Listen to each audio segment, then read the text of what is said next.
இருக்கா?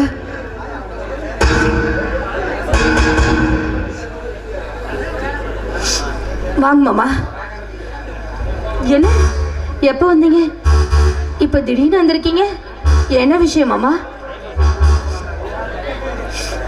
மாமா செத்து 3 நாள் ஆயிடுச்சு. செத்தப்ப பார்க்க வர முடியல, இன்னைக்கு தான் அவரை பார்க்க வர முடிஞ்சதா?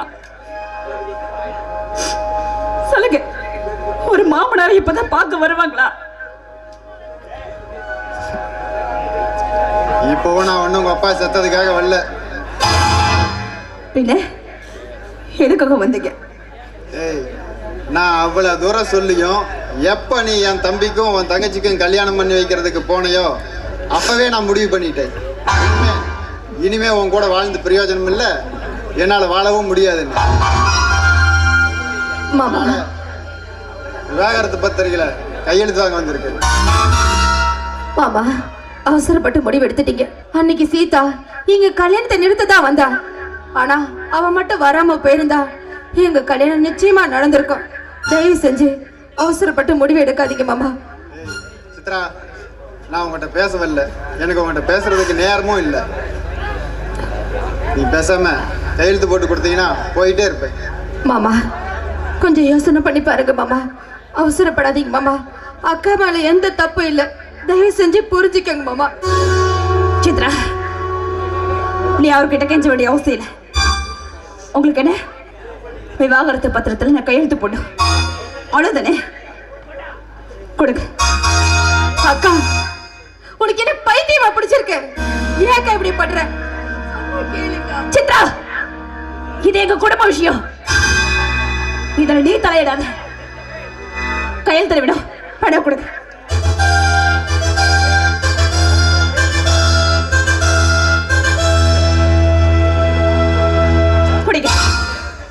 கிளையோடு வாழ்ந்து விட பூவுக்கு விருப்பமையா, காற்று கருத்து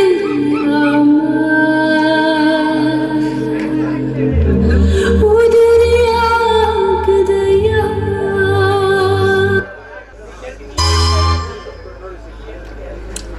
சீதா, இன்னொரு விஷயம், இது டைவர்ஸ் கிடைச்சதையும் நான் வேற ஒரு கல்யாணம் பண்ணிக்க போறேன். மிஸ்டர் ரமேஷ், நீங்க விவாகரத்துக்கு வரைக்கும் வெயிட் பண்ண தேவையில்லை. நீங்க நாளைக்கே ஒரு பொண்ணை பார்த்து கல்யாணம் பண்ணிக்கலாம். உங்களை யாரும் தொந்தரவு பண்ண மாட்டாங்க. போலாம். அக்கா, தயவு செஞ்சு அவசரப்படாத, கொஞ்சம் பொறுமையா யோசனை பண்ணி பேசு. வாய்க்குன்னு வார்த்தை விடாதுக்கா.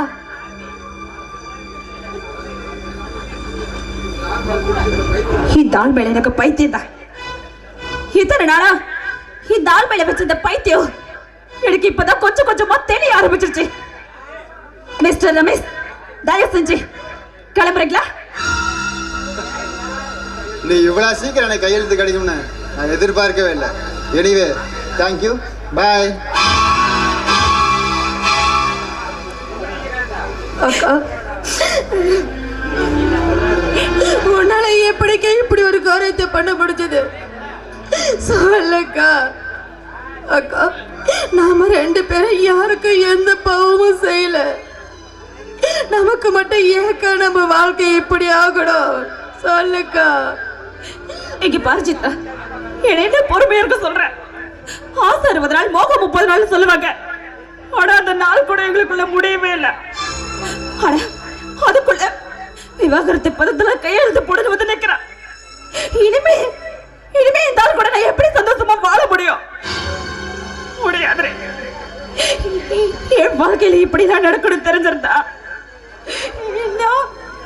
ஏற்கனவே உன்னையும் ராஜாவையும் சேர்த்து வச்சு வாழ வச்சிருப்பேன்.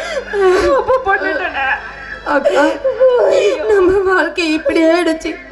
இனிமே நம்ம இந்த ஊர்ல இருக்கணும்பா, வேற எங்கேயாவது போயிடலாம். அக்கா, நீ என்னக்கா சொல்ற?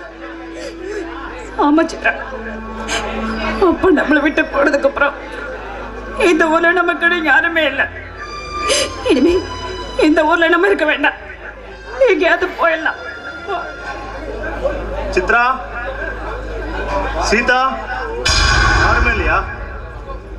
வீட்டுல யாருமா?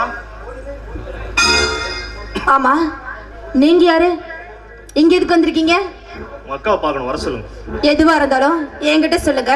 எங்க அக்கா கிட்ட எதுக்கு சொல்லணும்? உங்க அக்கா கிட்ட தாமா பேசணும், வர சொல்லு. அதுதான் என்கிட்டயே சொல்லுங்க, நான் எங்க அக்கா கிட்ட சொல்லிக்கிறேன். சொல்லிக்கிட்டே இருக்கேன், உங்ககிட்ட பேச முடியாதுமா. உங்க அக்கா கிட்ட பேச வேண்டிய விஷயம். உங்க அக்கா வர சொல்லு. சரி, வர சொல்றேன், இருங்க. அக்கா, அக்கா.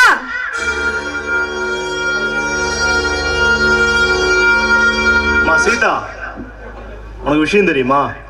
ரமேஷ்க்கு உங்க அம்மா கல்யாணம் பண்றதுக்கு வேற பொண்ணு பார்த்துட்டு இருக்காங்க. நீ ஏதாவது விவாகரத்து பத்திரத்துல கையெழுத்து போட்டியா? சொல்லுமா. ஆமா, நான் தான் கையெழுத்து போட்டேன். தப்பு பண்ணிட்டமா, நீ போட்டிருக்க கூடாது. இந்த பாருமா, எனக்கு இந்த கேரக்டர் செட் ஆகாதான், இருந்தாலும் நான் பேசிதான் ஆகணும். ஆயிரம் தான் இருந்தாலும் நீங்க அக்கா பொண்ணுங்க. நீங்க ரெண்டு பேரும் நிற்கிறத பார்க்கும்பொழுது மனசெல்லாம் கொதிக்குது. என்ன பண்றது? ஆனா ஒண்ணு, நான் ஏதாவது உங்களுக்கு நல்லது பண்ணுவேன். இந்த மாமா நான் இருக்கேன், நம்புங்க. அக்கா, இங்க பாருங்க, மாமா சொல்றதா கரெக்ட். அவர் என்ன சொல்றா அதை பத்தி கேட்கலாம்க்கா. எவ்வளவு பிரச்சனை வந்தாலும் நம்மளால சமாளிக்க முடியும்க்கா.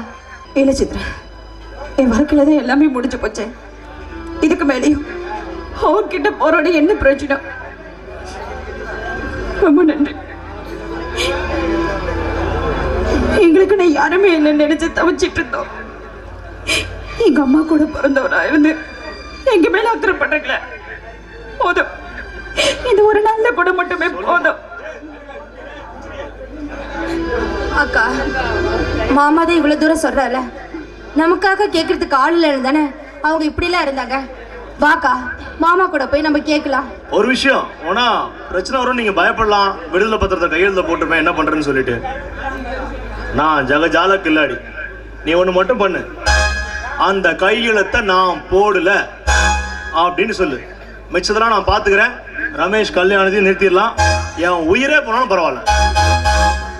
இல்ல மாமா, இனிமே அப்படி சொல்றதுனால என்ன பிரயோஜனம்? அப்படி போராடிதான் அவனோட வாழணுமா? அந்த வாழ்க்கை எனக்கு வேண்டாம். விதிப்படி எனக்கு என்ன நடக்கணுமோ அது நடந்துட்டு போட்டோம், விட்டுருங்க. அக்கா, தயவு செஞ்சு அப்படிலாம் சொல்லாதக்கா. இங்க பாருங்க, இப்போதைக்கு மாமா கல்யாணத்தை நிறுத்துறதை மட்டும் பார்க்கலாம். அப்புறம் எது வர யோசனை பண்ணலாக்கா. மாமா சொல்றபடி கேளுங்கக்கா. பாருமா, நீ தான் சொல்லணும். அங்க போய் பிரச்சனை பண்ணி அந்த கல்யாணத்தை நிறுத்திதான் நான் அவரோட வாழணுமா? எப்ப அவருக்கு என் மேல பாசம் இல்லாம போய் வேற ஒரு பொண்ணை கல்யாணம் பண்ணிக்க முடிவு பண்ணாரோ அப்பவே அவரை நான் வெறுத்துட்டேன். இனிமே அந்த கல்யாணத்தை தடுக்கிறதுனால எந்த பிரயோஜனமும் இல்ல. நீ திரும்ப திரும்ப இப்படி சோகமா பேசிட்டு இருக்காத. ஒரு விஷயம் நடந்து முடிஞ்சிருச்சுன்னா அதுக்கப்புறம் நம்ம வாழ்க்கையை மாற்றவே முடியாது. நல்லா யோசிச்சு பாருங்க. நான் நாளைக்கு வரமா, சொல்லுமா, நீ கொஞ்சம் எடுத்து. அக்கா, நல்லா யோசனை பண்ணிப்பாரு. அவர் சொல்லிட்டு போறதா நல்ல முடிவுன்னு எனக்கு தோணுது. சரி, நான் யோசிச்சு சொல்றேன். என்ன சினிமா பாட்டு பாடிட்டு இருக்கா? தப்பாட்டமா?